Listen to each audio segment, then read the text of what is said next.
That's the that's the star, and these are the wise men. Spoiler alert! I've also picked that out as the Bible story today. Oh, I just hit my top teeth with my bottom teeth. That's never a good feeling. Pick, yeah. Happy New Year's Eve, Eve, Eve. Bob, yes, you're here. Brad, welcome aboard, and also Stephanie. Hopefully, I'm awake today. I think I'm awake. Oh, my sister. Hello, Sue.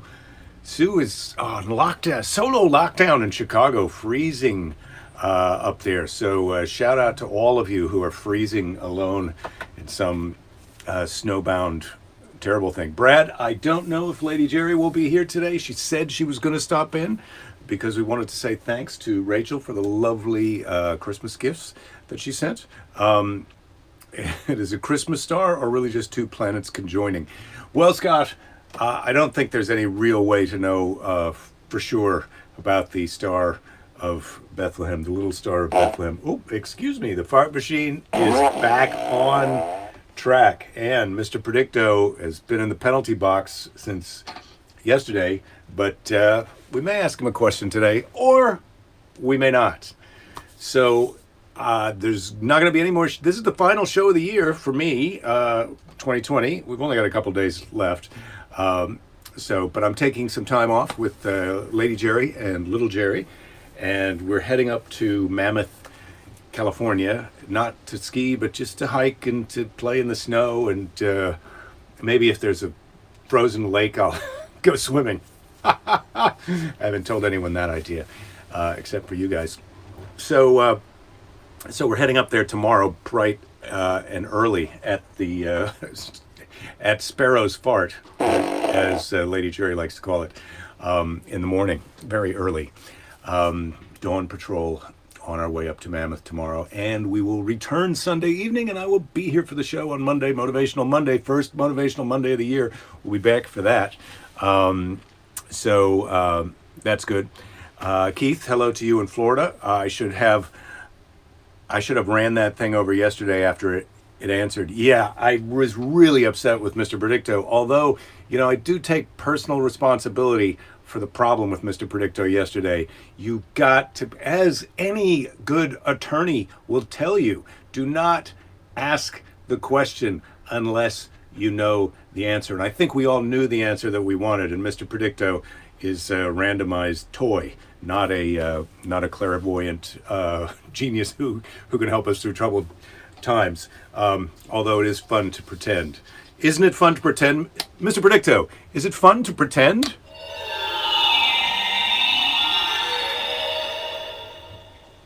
The answer cannot be found at this moment. Oh, Mr. Predicto, come on, that was such an easy one. That was fish in a barrel, Mr. Predicto. He's a little tired. It's been a tough year for all of us, Mr. Predicto included. But it is fun to pretend. Hello, Don. Polar bear plunge. Yes, I'm thinking of that up in Mammoth, just to challenge myself. Predicto is a mega butter dick. Darren, you could be right about that. Who was the author I mentioned yesterday? I'm not positive what context we were on. I think it was the Three Body Problem. Was it on the Three Body Problem? That sci-fi book? You just have to look it up. I think it's a Chinese author, and I think the American spelling is Cixun or something like that. But if you just put in Three Body Problem, you'll be able to figure it out. And there's 3 books. They're pretty giant, and I really enjoyed them. If you're up for some hard sci-fi and an epic journey, I highly recommend those. Although, caveat, I did listen to them as audiobook, and I can highly recommend that experience. But you're really setting out on a journey, because each book is like 20 something hours long. So that was it. But if you can think of, I'm not sure if that was the author we were talking about, Todd, or not, but I do recommend those books. I'm recommending those books right now. Yeah, I should have never taken Mr. Predicto out of the house, Scott. You're right. He doesn't deserve a trip to Torrance. And who does, really? Nobody deserves a trip to Torrance. We did have a fun time down there. Oh, it was something about creativity. That I may have to rewatch the show yesterday, or dig in there and see again because. Oh, yes, I do remember, but I don't have that handy with me. That's up in the bedroom right now. But I will get back. Remind me of that on Monday, Scott or Todd, and I'll get that. Yeah, it was a book. It was a guy who had written some sci-fi and then also wrote this book on writing sci-fi, and it was a book on creativity. I know exactly what you're talking about right now, and it's up in my bedside nightstand table. Joan, that is an excellent question. Blizzard in Minneapolis, Scott. I might ski off the roof later. Oh, well, that sounds like. Well, be careful skiing off the roof. I mean, it does. Obviously, it sounds like fun. I'm still in touch with my inner 10-year-old boy, and that sounds like a lot of fun. Joan, back to your question. Should we start drinking? Last show of the year. I can definitely say it's a good idea. I've got a workout scheduled for later today, so I'm not going to be boozing it up right now. Phil, you started not shaving your gray whiskers too? Yeah, I'm going for it. I mean, the beard kind of goes gray first, I have to tell you, and but who are we fooling? I'm not fooling anybody. Rich, start. You haven't stopped drinking. Well, good for you. You know, that saves you a lot of time. 2 storms coming tomorrow to Wisconsin, Brad. Oh, yeah. Hey, good luck. Good luck to you. I think we just had, well, I know we just had a giant rainstorm here yesterday, as you witnessed. You know, the hilarious thing about that rain yesterday, it was burying on. It was just pounding down on the way down there, and then it let up while she was in practicing, and then it pounded down on the drive home. So I had 2 sort of scary drives. I hate to feel like an old guy, but when it's pouring down rain and you drive by that car and the splash comes up and all at once you're just in a waterfall, you can't see. I find that a little alarming. Pretty sure that's not a COVID cough, because who have I seen? Unless I got it from Lady Jerry. You missed the beginning. Did I talk about my shirt? I did not talk about my shirt. This is a my Kiwi t-shirt that I got as a present from my in-laws in New Zealand. They sent this across the Pacific Ocean and to my house. I'm wearing it without even washing it. That's the kind of cowboy macho guy. I just thought I'm going to wear the Christmas presents right when I get them. So that's what I got here. Any New Year's resolution? Well, Dave, you're drinking. Good for you. Although I guess the Surgeon General or some government nutritional authority said we should be cutting down on booze and sugar. But that's for Monday. Any New Year's resolutions? Rachel, I have a resolution this year to get on top of my website, to renovate that. I'd also like to set up some kind of Patreon or something like that, as I was mentioning yesterday, to be able to not monetize. I still want to do this for free, but I'd like to find a way to kind of give access to maybe some of my old videos or something on a separate page or something. I mean, and also figure out a way to do some digital something or other, because who knows when we're going to get to be together. Who knows? The Jake Fest is barely out of its conceptual stage, and it's already been postponed. 34 degrees there.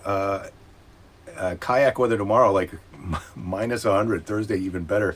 Kayaking weather Friday. Oh, Ohio. Yeah, Dave, that's a rough one. Well, today's Bible story. Oh, but let's hold off on the Bible story, because Lady Jerry is just coming in for a little hello. Darren, you just purchased some whiskey from a distillery nearby Evanston. Well, good for you. All right, come on in, Lady Jerry, and you were very anxious to say thank you to Rachel. Hello, everybody. Happy holidays. Did I steal your thunder? Let me turn this light down. I know. What the hell is that? I look like I'm a beach blondie surfer chick. Hey, everyone. How you doing? I just wanted to really thank you, Rachel. I mean, the thoughtfulness. She gave me some really sweet little earrings that say I'd rather be surfing, so that's super cute. And then a Bill Nye the Science Guy book on how to save the planet so that I can interview him on my TV show. So super thoughtful, so nice. And as always, really touched and wanted to say thanks. And hello to everybody, because I miss you. I'm out supervising bunny hutch cleaning right now. Do you wanna- Belinda's yelling things out at me like, "Get me a hammer!" You want to spark the fart machine there for a second? It's right Oh, here. yeah, And sure. then, if And you then- could do me a favor, if you could get the book off my nightstand, it's got the picture of the fish on it. It's like a whale. It's right on my nightstand. You'll see it because Todd's asking about it. I mentioned it yesterday. Oh, go upstairs could- and get that for you. If you, Yeah, I could. And then do you want to get the picture that Rachel sent to you? yeah, where is that? Well, I don't know where you get. I don't know where you drew it's that. Oh, and then you sent I have Belinda it a right very here. sweet charm This is bracelet. the picture that Rachel gave me. Okay. Jazz Fest, May 7 to 11, New Orleans. It's really great. It doesn't have the year of this poster, but it's really terrific. I love it. Thank you so much. Does it say on the back? No, it says complies to California's ATCH 9 some blah blah. Thank God, those Yeah. rules. So just tell me, it's got a fish on it. What's the book? It's I'll a go book get it, about but- imagination and writing, and it's Okay. by a guy named Jeff. There's not. It's face up, and it's right on the edge of the nightstand. Got it. Thank Got you, it. Have muchos my order. gracias, as they say. De in- nada, de nada. Yeah, That's what's south of the border. All right, for you. gosh, that was You drink a bang up. so great. Okay. You're supposed to send gifts, Todd. No, or Tom. No, you are not required to send any gifts, although some people do. All right, no gifts or no es necesito, as they also as they also say in Mexico. So today's story from the Children's Bible is the three wise men. And I have to say, my neighbor was talking about the three wise men and the three shepherds and kind of the differences and whatnot. And so news of the birth of Jesus spread far and wide. A group of wise men traveled from the east to Jerusalem. So from the east, the mysterious east, the three wise men. And when they arrived, they asked everyone, "Where's the child? Where's the one who's been born the King of the Jews? We have to see his. We've seen the star, and we've come to worship him. Where is he?" So that's the kind of stuff where you assume that the star that you saw is an obvious signal to everybody. So you just show up in town. They're like, "Hey, where's the child? Where's the one that's been born the King of the Jews?" I feel like that's a good. You don't want to walk into just any old bar and start asking those kind of questions. Now, Herod was king of Judea, and stories soon reached his ears of the coming of the Messiah, a child born to rule. Deeply troubled and determined to put to death any rival, he summoned together all of the priests and lawyers of the Jewish people. Well, it's funny, priests and lawyers that he's summoning. Call the doctor, don't call the lawyer, as Bojack used to say. But he's calling the priests and the lawyers of the Jewish people, and he asked them, in what city the child was to be born? And they answered him. Can you believe this? Holy cow! Priest, I'd expect the priest to give an honest answer, but the lawyers, come on, you take the fifth in a situation like this. But in Bethlehem, they told him. Okay, then privately Herod sent for the wise men, and pretending to be religious as they, questioned them closely about the star, when they had seen it, what time it had appeared, and he says, "Go to Bethlehem, make a thorough search for the child. And when you found him, come tell me, for I too wish to go and worship him." Herod, such a liar. He could have. Let me tell you something. These Jewish priests and lawyers could have learned a little something from Herod when they said Bethlehem. Why didn't they say Nazareth? You know, then they're one step behind Jesus. That's how, when we make the action movie of this, that's what the priests and lawyers are going to say. So the wise men left Jerusalem and took the road for Bethlehem. Of course, because they knew where they were going. I don't know why they stopped off to visit Herod first. Well, I guess they had to know where he. Oh, right, I forgot. Geez, I just started the story and I'm already off track. The star guided them all the way. Well, they're following the star. What do they need to ask anybody for? All the way until they drew near the walls of the little town, Bethlehem. Oh, little town of Bethlehem. And it shone even brighter and stopped quite still over the place where Jesus was. Now, I don't know about a star like that. Are they looking straight up overhead? Because it's hard to tell when it's straight overhead. Or did the star come right down low? In which case, that's more ball lightning I would guess. I've watched too many X-Files. As they enter the house, they saw Mary and her small child, and falling to their knees, they worshipped him right off the bat. They don't even ask any questions then. Is that Jesus? No, they knew. They knew. Bang on. Then they opened the heavy boxes they had carried with them and spread out on the floor the magnificent gifts they had brought. They gave the baby Jesus gifts of, and you know this, gold, frankincense, and myrrh. Gold, of course, we understand. Frankincense and myrrh, a little bit confusing, but we have to trust these guys, and times change. Prada, Louis Vuitton, they wouldn't have had that back then. Then, Rolex, then having been warned in a dream not to return to Herod, I don't know who's blasting that dream to him, but they could have said they could have been told don't go ask Herod to begin with, and Jesus is in Bethlehem. But sometimes these dreams are not as timely as you want them to be. But they got warned in a dream not to go back to Herod, and they went back to their own countries by another route. It's not even disclosed in the children's Bible, the route that they took back to their own countries. And fair enough. It's never too late to track down those wise men. So that's our Bible story for today. Where to send? Phil, I've got a P.O. box, and that's how that happens. It's too bad Jen's not here. You're losing light, and you're going to go for a run. Bye, everybody. Okay, Keys, I get it. It's a little bit tough when the show gets into your running time. I get that. Did Joseph ever wonder why three guys gave expensive gifts to his virgin wife? Well, Rich, Joseph's already got a lot of puzzling questions. But anyway, happy New Year to you, Keys and Uma. All right, just came in from outside, snowing in Illinois. Darren, I think we knew that already. Have I been to Israel, Jake? Have I been to Israel? You're asking. No, I haven't been to Israel, and I would really like to go. I'd like to visit the Holy Land, and also some of those. I'd like to see. I'd like to see the lost city, it's not a lost city, but I'd like to see the ancient city of Petra in Jordan. That's another place that I'd like to go while I'm in the neighborhood.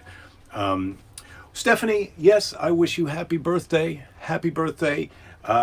You're 31 on the 31st. 31, it's a great age, and I've said this in my act, but I know every time you have one of those birthdays where you're into the 30s now, or you get into the 40s, or you get into the 50s. I've done all of those.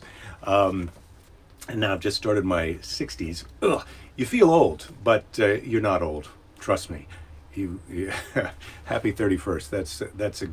You're in a great time of your life, and luckily I am in a position, because I'm not clairvoyant, but I know a little bit more than Mr. Predicto, to say that you and all of us have got a better year coming next year than we had this year. So happy birthday. All right, here we go. So today's letter from Grandma is a Christmas card wishing you all the joys that Christmas and New Year can bring. Oh, it's a combo. This is a combo card. So I'm wishing you all the joys that Christmas and New Year can bring. Hope you and Rita and friends can have a Christmas dinner together. Rita's my cousin who helped me get started in San Francisco and lived just a couple doors down. I will be glad when Sue comes home and goes to Madison again. Seems like there is so much unrest everywhere.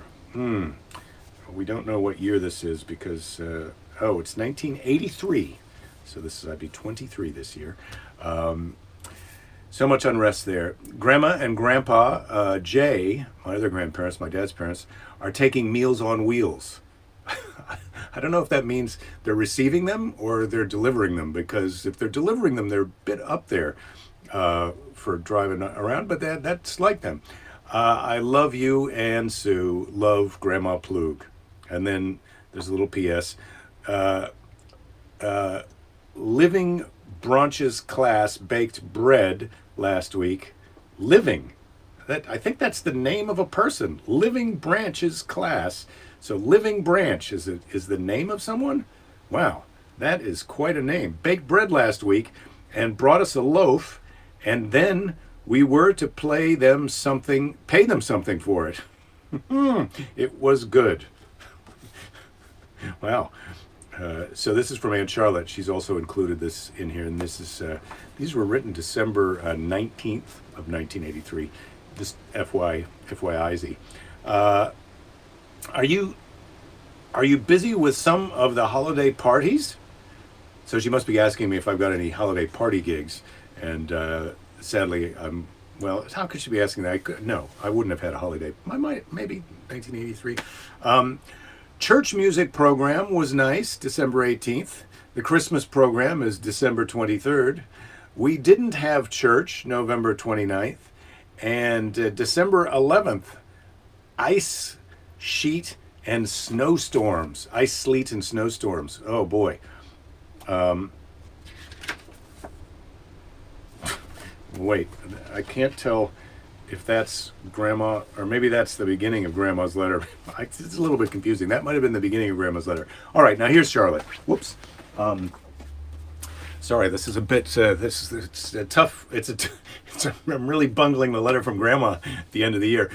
She says, "Hi, Merry Christmas from me too. How are you coming with your work and gigs?" In question marks. How's the new apartment? Did you conquer the cockroaches? Oh my God. We moved to this apartment in the Mission District in San Francisco, and it was insane with cockroaches. Like, they were everywhere. I got the roach motels. I learned all about the life cycle of roaches. And the problem was no one else in the building was spraying for roaches. And so we started spraying, which would keep them out, but they would just go to the neighbor's apartment. And then a week after the roach spray expired, they would come back. And so you just had to be after these roaches all the time. Once they had them in an apartment building where I lived, but the manager called Orkin, and they sprayed the apartment every month, and that got rid of them. Well, over time, I have to say, the monthly spraying did help, but we were constantly battling the neighbors who would not let the sprayers into their apartment because they were worried about it. They'd rather have the roaches than the sprayers in their apartment. We've been having cold weather, 18 degrees last night, 3 degrees today. These are in Fahrenheit. But it's supposed to warm up on the 18th, on Wednesday. Did you ever receive the birthday card I mailed to you last July with a $10 bill in it? Oh, this is what happens when you're a nephew or a grandson. You forget to say thank you for the birthday card and the $10, and now it's quite late. But I'm sure that I'd scotch taped the sides because I thought it was because it was a fold over card. How are things going with you? Love, Charlotte. So I guess she had a card with the address on it that she just folded over, put the check inside, and then scotch taped around the edges. So that's why she's asking me if I got it. And of course, I can't remember if I got it. I'm assuming that I got it, and I just failed to thank her. That is, I dropped the ball. That was in 1983. No sense crying over spilled milk, as they say, or botched thank yous for birthday gifts. So what have I got here for the end of today's show? Oh no, this is a different. Oh, I see we do have a Seize the Day 4 here that we haven't gotten into. Thank goodness, Rachel. I was just realizing Seize the Day 3, we're getting down to it. We're going to be on to Seize the Day 4, and I have to say, we're probably going to be starting some new, we're going to have to restart the letters from Grandma because I'm going to be out of those in a month or so. All right, so I've got today's Seize the Day. Oh, wait, Jen, oh, there you are. You're going to decide, you were going to nap, and then you decided to knit, and you lost track of time. Oh, that thing happens. That thing happens. Yeah, there's a few nappers today. When you lived in Boston on the edge of some woods, Rachel's saying the bugs and mice frequently came in. Oh, the exterminator knew you by name. Yeah, we always got kind of the rotating exterminator. They never really knew us by name. Flavia's saying, I hate roaches. I'd have to move. Yeah, oh, it was so awful. I never had them in my mouth or anything, but that was always my kind of fear, is that I would go to sleep and wake up with a roach in my mouth or on my eye. So those are the two areas you don't want a roach: mouth and eye. Last time you had roaches in your apartment, you had to put everything in the fridge. Yeah, that's what we had to do. Everything had to be in the fridge all the time, or it had to be in Ziploc steel sealed bags, there'd be roaches in it.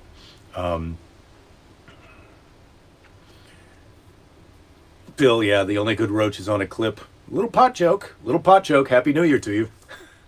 Can you start writing your letters to read? Yeah, you could do that, Todd. And I've got this book. It's called Wonder Book, and it's by Jeff Vandermeer. That you were asking about, the book I mentioned yesterday. Jeff Vandermeer, Vandermeer, the Wonder Book. It's also funny that you would ask. I was like, I'll have to watch yesterday's show. You know, you could have watched yesterday's show, but now you don't have to. It's called Wonder Book, and it's Jeff Vandermeer, and it's kind of a fun book. A lot of stuff about the knit zone. Yeah, you're knitting a cod piece. Oh my goodness, Jen, if you could knit me a banana hammock, I promise to wear it to bed with Lady Jerry. Years ago, when I bartended, Charlie saying, at the Abbey Tavern, it was owned by a guy with the last name Roach. There was one in someone's drink once. My fellow bartender told the customer that one was on Roach. I didn't know where that joke was going when I started reading it. All right, so let's get on to today, the end of today's show. Oh, knitting is stressful for you because you're so bad at it, Pick. Well, I think a good thing about knitting, I've seen Lady Jerry do some knitting. She knitted this giant maroon thing with this really thick wool. It was like a scarf that was this wide, and she knitted it all together, and then she unraveled it and knitted it into something else. So just because you knit it together doesn't mean you can't knit something else together. Did anyone make the Jen's hot balls recipe? Jen, I don't know, but I'm on that. I did a lot of cooking the other day, so it's going to be 2021 before I make the Jen's hot balls recipe. But if I do, I'm going to make them here. I'm going to eat them here on the show. That's for shizzy. Is it for shizzy or fuss shizzy? I think either one is acceptable, or aceptable, as they say in Mexico. All right, today's Seize the Day is from Brene Brown, and I'll remind you all that this is the last show of 2020. I will be back here on Monday, January, whatever that is. I think it's the 4th, with hopefully Lady Jerry, and then we'll be weekdays at 3 o'clock onward from there. Trying to get a little bit more of a framework to some of the later shows and the later of the week, the Thursday and Friday show. The happy hour Friday I think is great, but we may need to figure something out for Thursday, and then an additional thing for Wednesday, hump day, besides humping. All right, who needs anything besides humping? I know what you're thinking. Brene Brown, that's today's Seize the Day, and I have to say, I do enjoy Brene Brown. I want to be in the arena. I want to be brave with my life. And when we make the choice to dare greatly, we sign up to get our asses kicked. Brene, we can choose courage or we can choose comfort, but we can't have both, not at the same time. Well, I definitely agree with the general idea of what Brene is saying here, that you do need to be courageous in your life, and I want to be brave in my life too. And I will say, just like with swimming in the ocean, the biggest, when it's cold, the getting into the cold water, the hardest part about it is deciding you're going to do it. The actual getting in the ocean when it's really cold, staying in there for 10 minutes, that's twice as easy as deciding in your mind, maybe 10 times easier. 10 times easier than deciding in your mind to do it. The hardest part is to decide you're going to do it. Thank you all. Sue, your knitting improved greatly when you decided to make dirty words out of the knitting. I don't know how you do that, but I'm looking forward to taking your seminar. And I am going to say, as you are saying here, David, you're saying thanks for all the 2020 entertainment. See you in 2021. I want to say thank you also. Have a happy and safe New Year, Phil. Thank you, and I wish that to everyone here as well. In the 90s, Jake hosted New Year's Eve at Cobb's and the Cannery Show, and you had a great time, but the crowd was a bit out of control near midnight. Yeah, well, they always are. They always are, Ed. Yeah, I'll tell you, this is a little pro tip if you're ever doing a New Year's Eve show. Do not pass out the noisemakers and the champagne until right before they're supposed to be drunk or blown, because people cannot resist making noise with the noisemakers. They just can't do it. They don't have self-control. It can't happen. Pick, we're going to rock in 2021. Yes, we will, Jake, this, for sure. Love you guys. You've been as important to me as I hope I've been to you. I wish you all a very happy new year. I want you to have fun. I want you to stay safe. I want you to take care of yourselves first, and then assist those around you. Just like on the airplane with the masks. All right, everybody, don't give up. There'll be plenty of time to give up later. We got a whole year coming up just for us. All right. See you all on Monday. Have a great New Year's Eve. Have a great weekend.